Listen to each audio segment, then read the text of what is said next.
Sveiki gerbėmėjai. Šiandien aptarsime manipulaciją 13.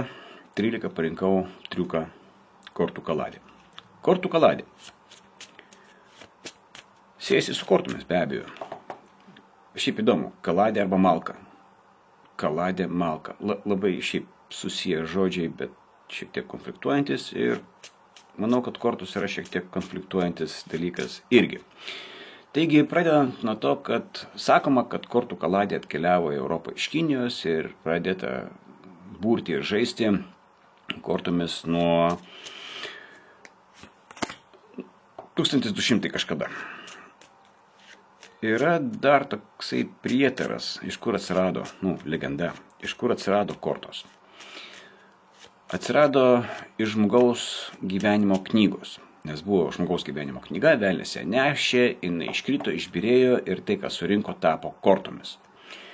Kas įdomu, kiekvienos mostės kaladėje yra 13. 13, vėlgi.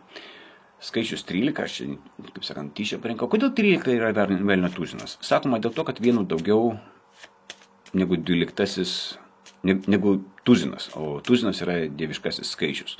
Ir sakoma, buvo 12 apaštalų ir Judas. Tai yra tiposi 13 ir dar vakaruose yra prietaras, kad jeigu susirinko 12 draugų ir vienas ateina pavėlavęs su savo užkančiais gėrimais, sako, ne, tu 13, eik. Tarsi daugiau negu 12 į vieną vietą negali susirinkti. Čia anekdotas. Dar yra sakoma, kad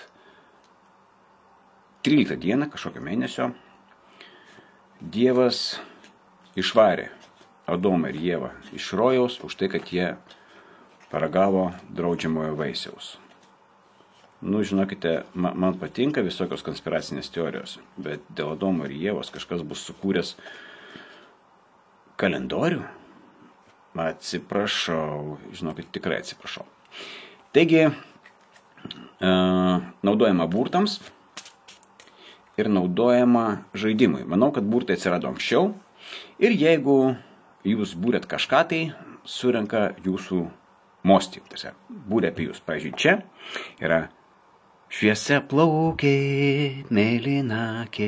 Vadinasi, būgnai.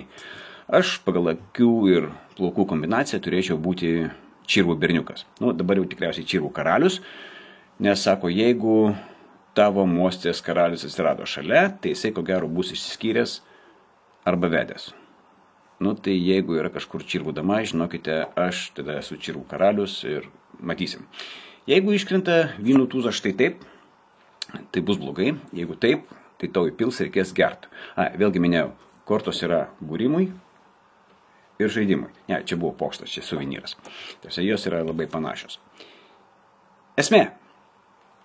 Kortų kaladės triukas propagandoje ir manipulacijose yra tai, kad mes ištraukiam tas kortas, kurių mums reikia. Ir žmonės sako, tai tiesa. Tai iš tikrųjų tiesa. Mūsų CV yra tiesa. Bet tai nėra visa tiesa apie mus. Ir kai mes parinkam faktus, tie, kurie mums reikalingi, vieni yra svarbesni, kiti yra mažiau svarbesni, bet jie yra pateikti.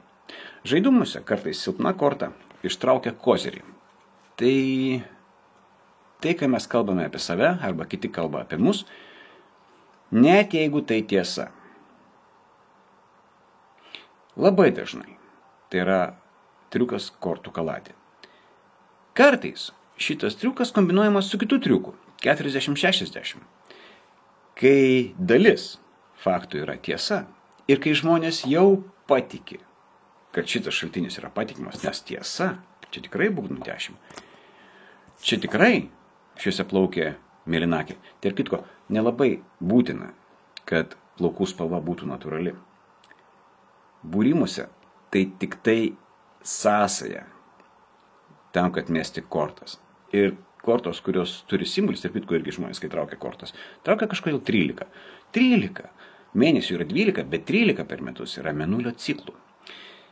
Ir kai žmonės jau patikė šaltiniu, aš čia šokinėjau pirmin atgal, nes manau, kad daugam patinka minties šuoliai, ne visiems, atsiprašau, tai ir melagių galima patikėti, kai jisai pateikė selektyvę tiesą, tą, kurią pasirinko iš kortų kaladės.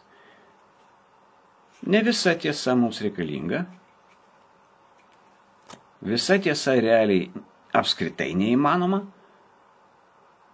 bet tie, kurie manipuliuoja tiesos elementais prieš mus, turėtų žinot, kad mes šitą triuką atpažįstam. Geros jums dienos ir sveikatos.